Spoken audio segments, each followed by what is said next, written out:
This video is especially for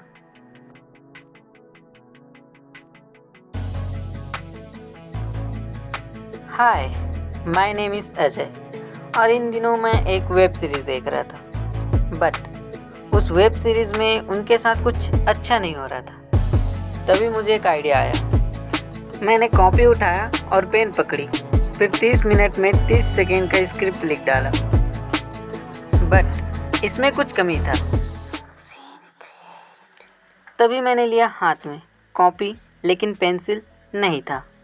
इस time बजे थे रात को 12, इसलिए मैंने ड्राइंग पेन से ही बना डाला।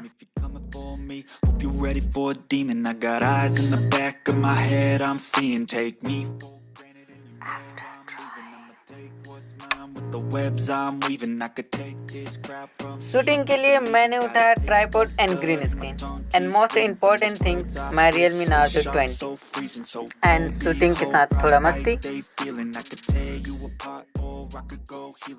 And now see the final image.